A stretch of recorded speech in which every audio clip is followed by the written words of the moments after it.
All right, this is a Lotus Esprit.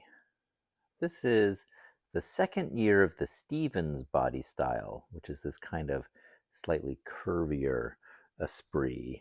This one is in early 1989.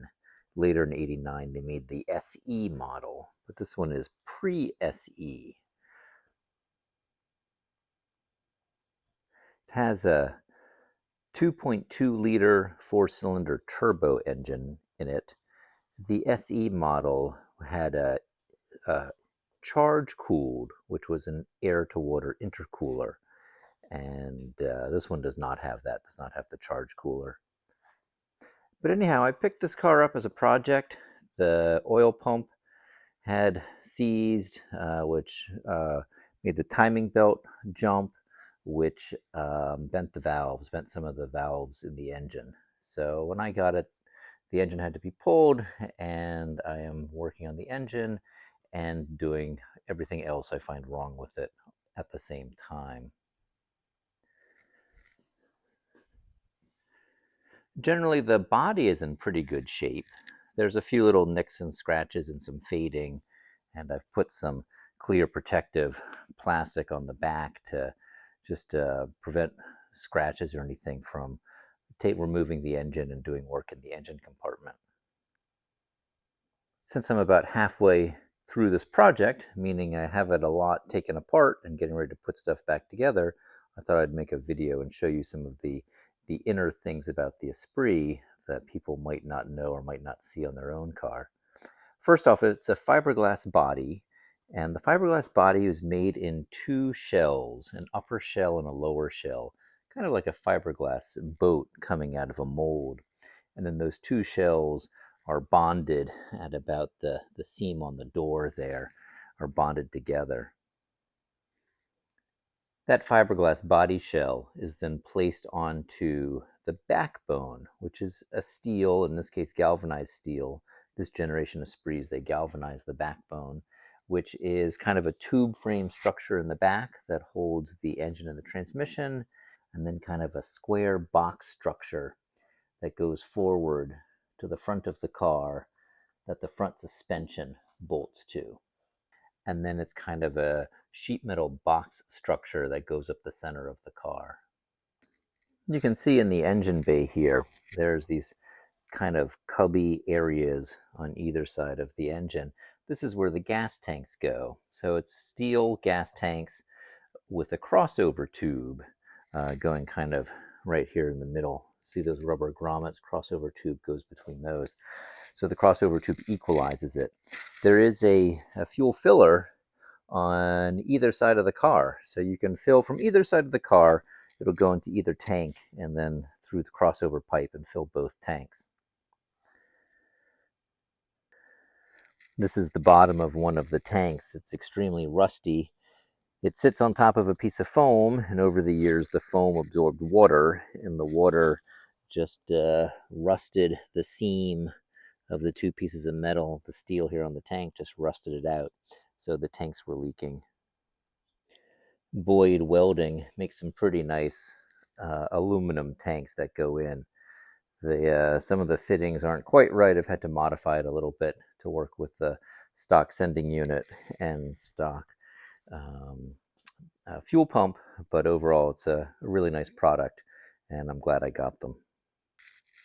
Looking towards the back of the trunk area, the battery goes right in this little area here. Right now there's a aftermarket power amp that someone put in place there. And then on this side, I have it removed, but the coolant overflow reservoir lives in this corner of the trunk. Of course, I had to replace the shift cables, the red cables there. They go from the shifter to the transmission, and to change them, I have to take the shift lever out, which of course I have to take the center console out, which of course I have to take the seats out. But it gave me a chance to vacuum the carpets under the seats. The interior is very spacious with the seats removed, but you get a sense for kind of what the dash looks like. The steering wheel sits in front of this, they call it the binnacle, this kind of three-angled gauge cluster. The gauge cluster starts with battery ammeter on the left. Next to that is oil pressure, and then tach, boost gauge in the center, speedometer next to that with a water temperature, and then fuel level on the side. This car has 38,000 miles, and you can see some of the warning lights on either side of the binnacle pod. The center console has your HVAC controls and a radio that goes above there. Under the front bonnet lid, we have a spare tire that goes in the middle. I've pulled that out. You actually see it's kind of dirty in there. This somehow got filled with water. So water filled up this whole area and rusted out one of the headlight motors and the air horn pump, which I have here, all set to go. The coolant reservoir goes there, was cracked, so I have to replace that. So yeah, I need to do a lot of cleaning up under here. But under this cover, we have the fuse and relays. These are kind of the body specific ones. In the trunk, on the trunk floor, is another fuse relay box that's engine stuff. Next up, we have our clutch master cylinder, next, and then our brake booster and master cylinder.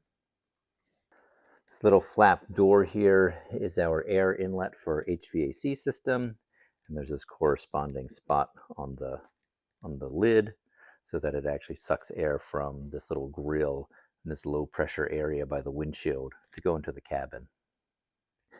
If I raise one of the headlight pods up, you can see the submerged water line there on the headlights from the standing water that sat clearly for a while in the front trunk. It has this nice Lotus nameplate that has the engine number and the chassis number, and then a warning label about using the spare tire. I have the radiator panel pulled down so I can replace the AC condenser, and then of course there was corrosion on the sides of the end tanks of the radiator, which might have been a leak, so I'm replacing the radiator and the fans as well. Here's the front of that subframe. You can see your coolant pipes, your coolant hard pipes coming out on either side. Those go to the radiator. And then behind there is the steering rack. Front suspension is a double wishbone design with the bottom wishbone having a hole in it with a rubber bushing for your sway bar. And the top wishbone has shims that you can put on either side of the top ball joint to change the caster angle, the pivot point for the steering axis of rotation. I've replaced the wheel bearings, the brakes, rebuilt the calipers. The front calipers are actually from a Toyota Celica. I have replaced the ball joints, the tie rod ends, the brake lines, and the shocks as well. The rear suspension is pretty cool. You've got an aluminum casting here that holds your bearings, your rear wheel bearings. A steel swing arm right here that is connected to the backbone at a pivot right up here. And then it has both a bottom wishbone link and a top wishbone link there so that it can move up and down and still stay in orientation front to back. On a car that's been sitting this long, freshening all that up will really help in the drivability, I think, and the enjoyment of it. The CV joints seem like they are in adequate shape. I'm replacing the parking brake cables to make sure those move smoothly.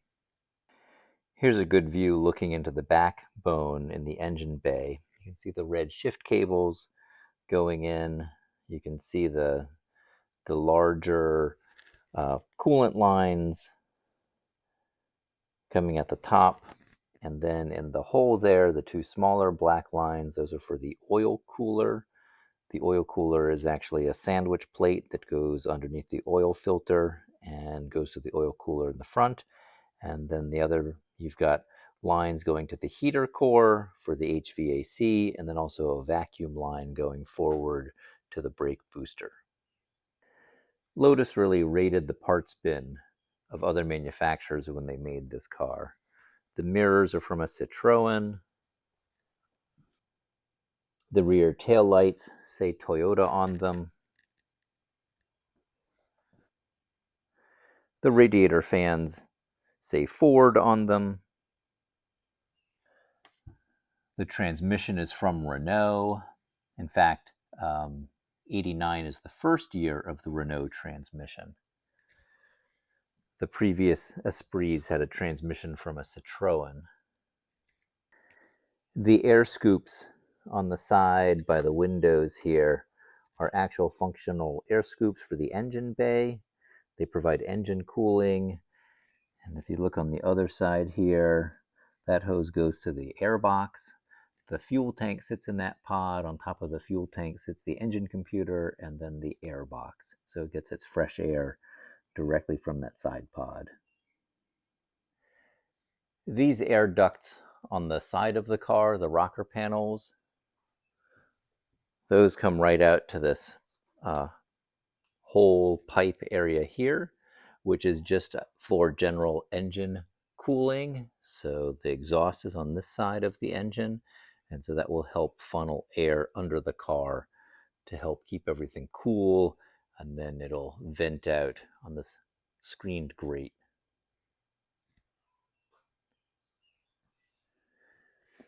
Here's the cylinder head that had the bent valves. I am in the process of cleaning up the valve seats, and I have new valves to go in it. This is a little seat cutter. You put in what's called a pilot. A pilot has a little tapered shank that goes right into the valve guide. And then this little cutter has these little carbide teeth, and it allows the cutter to cut exactly concentrically to the stem of the valve. I've got a lot of new parts for the oil pump and the valves and hoses and the expansion tank and foam to put under the tanks. The seats are in pretty good shape. I've been putting leather conditioner on them to try to supple them up. I would say that aside from a little bit of cleaning and getting those valve seats complete, I'm almost ready to start putting everything back together. Does that mean I'm at the halfway point?